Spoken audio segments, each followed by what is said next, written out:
Nihali spoken English institute. ఈ వీడియోలో మనం కంజంక్షన్ బిఫోర్ గురించి తెలుసుకోబోతున్నాం. ఈ వీడియో గనక మీకు నచ్చినట్లయితే లైక్ చేయండి, షేర్ చేసుకోండి. మీరు గనక మన నిహాలి స్పోకెన్ ఇంగ్లీష్ ని మొదటిసారి చూస్తూ ఉన్నట్లయితే తప్పకుండా సబ్స్క్రైబ్ చేసుకోండి. బిఫోర్ బిఫోర్ అంటే ముందుగానే అని అర్థం. బిఫోర్ ను ఎలాంటి సందర్భాలలో ఉపయోగిస్తాము అంటే మనం మాట్లాడే మాటల సందర్భాలలో వెళ్లే ముందు, వచ్చే ముందు, తీసుకునే ముందు, పడుకునే ముందు, ఇలా ముందు అని చెప్పే సందర్భాలలో మనం బిఫోర్ ను ఉపయోగిస్తాము. ఎగ్జాంపుల్ తీసుకున్నట్లయితే do it before you forget. నీవు మర్చిపోకముందు అది చెయ్యి. Before I made a decision I thought carefully about it.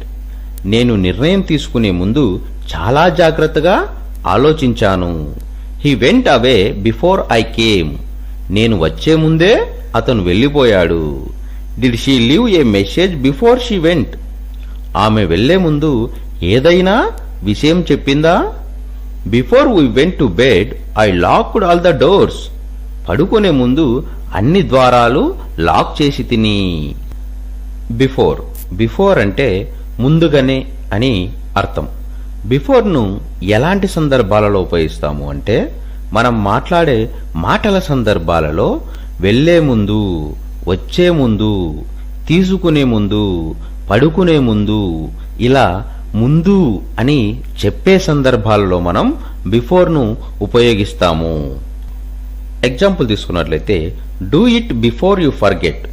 నీవు మర్చిపోకముందు అది చెయ్యి. Before I made a decision I thought carefully about it. నేను నిర్ణయం తీసుకునే ముందు చాలా జాగ్రత్తగా ఆలోచించాను. He went away before I came. నేను వచ్చే ముందే అతను వెళ్ళిపోయాడు. Did she leave a message before she went. ఆమె వెళ్లే ముందు ఏదైనా విషయం చెప్పిందా? Before we went to bed I locked all the doors. పడుకునే ముందు అన్ని ద్వారాలు లాక్ చేసి తిని.